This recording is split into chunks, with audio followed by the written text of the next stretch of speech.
Salam sepak bola, salam sehat, salam sejahtera, dan juga salam hormat saya kepada teman-teman netizen atau warganet yang merupakan viewers, subscribers, and also supporters of channel YouTube Bola Bung Binder. Sesuai dengan permintaan kalian di konten terbaru hari ini teman-teman, saya ingin membahas tentang Erik ten Hag yang akan menjadi pelatih baru dari Manchester United musim depan, menggantikan Ralf Rangnick yang memang merupakan pelatih sementara di Manchester United. Kita tahu bahwa Ralf Rangnick itu dikontrak untuk menjadi pelatih interim di Manchester United sampai Manchester United itu mendapatkan pelatih baru untuk musim depan. Artinya Ralf Rangnick akan menjadi konsultan bagi Manchester United sesuai dengan perjanjian mereka, dan Erik ten Hag akan menjadi pelatih kepala di Manchester United. Dan kabar menarik lainnya teman-teman, bahwa mantan asisten dari Sir Alex Ferguson, Steve McClaren, juga akan menjadi salah satu asisten dari Erik ten Hag. Tentu ini adalah perombakan yang cukup signifikan teman-teman. Karena yang pertama, manajemen dari Manchester United membawa muka baru di staf kepelatihan dengan pelatih kepala Erik ten Hag, dan juga membawa muka lama, yakni Steve McClaren.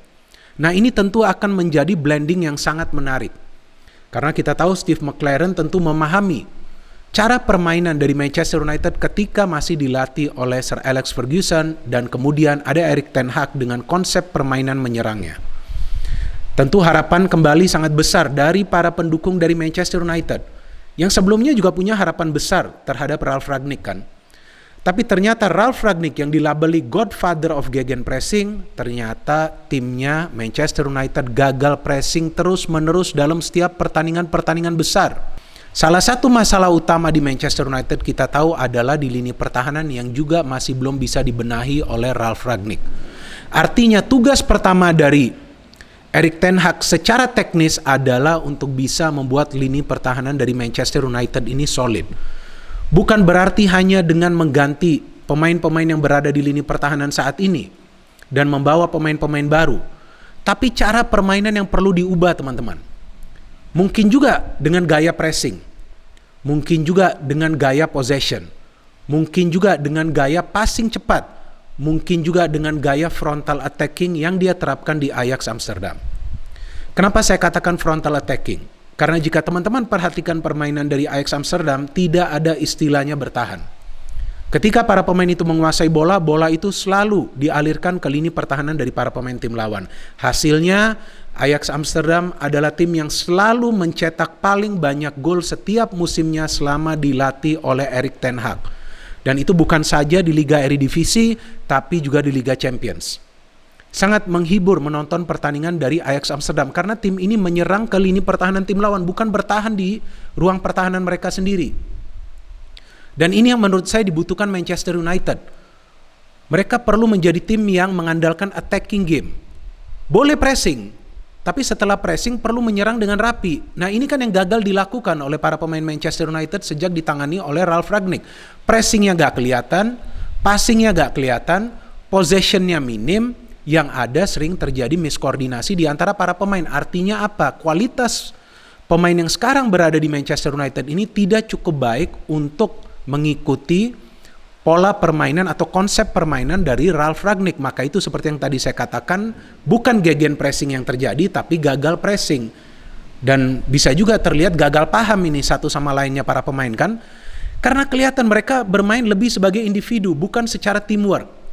Tentu ada rencana untuk melepas banyak sekali pemain yang sekarang berada di squad. Bisa jadi 10 hingga 11 pemain yang akan dilepas. Dan kemungkinan ada 8 hingga 9 pemain baru yang akan dibeli.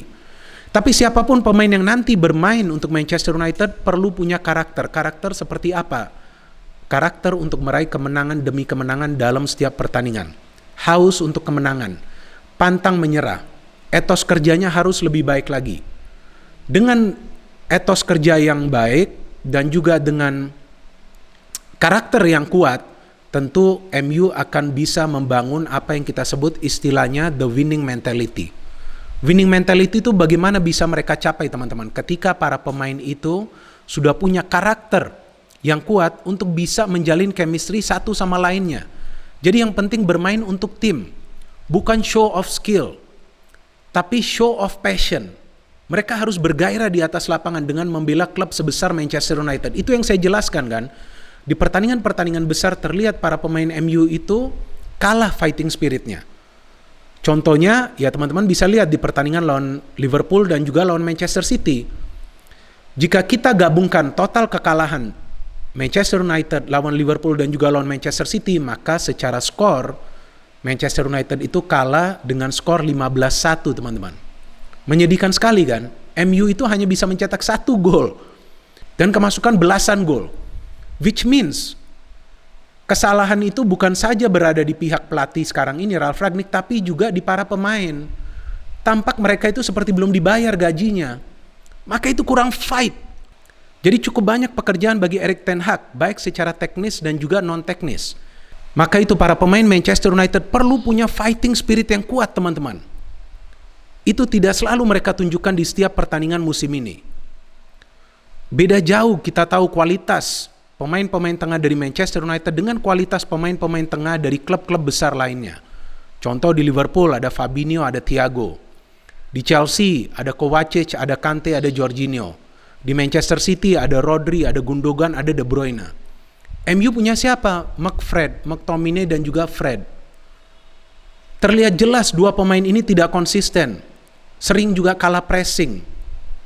Nah, perlu juga nih lini tengah sekarang dikuatkan. Mungkin juga Van de Beek, mantan pemain dari Erik ten Hag, ketika di Ajax akan diberikan kesempatan untuk tampil lebih sering lagi. Dengan kemungkinan formasi 4-3-3 saya pikir. Bruno bisa didorong lah sedikit ke depan. Pogba kan belum tentu juga stay. Jadi sektor gelandang ini yang paling penting nih, dan juga sektor lini pertahanan. Ini dua jika kuat, nah tinggal nanti lini depan itu bisa menerima umpan-umpan yang akurat atau yang biasa kita katakan umpan-umpan manja. Saya pikir Ronaldo juga masih bisa stay 1 musim lagi di Manchester United. He's not bad. Dia top scorer loh untuk saat ini loh. Memang usianya sudah tidak muda lagi, ya paling enggak di bawah lah 2 striker lainnya kan. Sehingga Ronaldo juga bisa dirotasi di line up. Tapi dia punya mental pemenang. Ronaldo menurut saya masih diperlukan di Manchester United. Harry Maguire kita belum pernah tahu untuk saat ini apakah dia akan ditahan atau tidak. Ya mungkin juga jika Erik ten Hag ini bijak, dia akan tetap memberikan kesempatan bagi Maguire sambil melihat perkembangannya seperti apa. Jika memang masih ceroboh dan sebagai joker, ya tentu dia akan dilepas juga dengan pemain-pemain lainnya. Saya pikir dia akan membuat perubahan yang sangat signifikan. Dan satu hal juga yang perlu kita perhatikan teman-teman, bahwa MU itu butuh seorang leader di atas lapangan. Ronaldo betul adalah pemain yang senior, tapi ya terus terang secara jujur saya tidak melihat dia juga bisa mengatur para pemain MU lainnya untuk saat ini. Ini beda jauh dengan MU pada saat itu yang masih punya Roy Keane, masih punya Wayne Rooney. Wah, itu karakternya luar biasa tuh. Saya berbicara tentang leader ya, bukan kapten. Saya berbicara tentang leader. Pokoknya ketika ada Rooney, ada Roy Keane, terus sebelumnya ada Rio Ferdinand, wah pemain-pemain lain tuh takut banget mainnya. Mereka takut untuk membuat kesalahan, tapi sekarang nggak ada yang disegani. Ronaldo saja pusing untuk mengatur pemain-pemain muda di Manchester United kan. Akhirnya ada tuh yang kena kan, Mason Greenwood, kasus kekerasan. Nah ini yang perlu dirubah oleh Erik ten Hag. Dia perlu punya pemain dengan karakter-karakter yang kuat, sehingga satu sama lainnya akan menyatu dan membombardir pertahanan dari para pemain tim lawan. Ya jangan sampailah MU juga seperti Arsenal kan. Arsenal sekarang juga siapa leadernya? Gak ada juga kan. Ya kalau mau seperti Arsenal ya berjuang aja untuk slot ke Liga Champions, tapi jangan berjuang untuk menjadi juara. Walaupun saat ini menurut saya MU tertinggal 7 hingga 8 tahun lah dari Liverpool dan juga Manchester City. Karena kan kita tahu mereka belum bisa juara lagi. City dan Liverpool silih berganti menjadi juara, dan mereka adalah dua kekuatan di Premier League yang sekarang ini permainannya konsisten, menawan, enak kita tonton. Ya itu yang coba akan dilakukan oleh Erik ten Hag.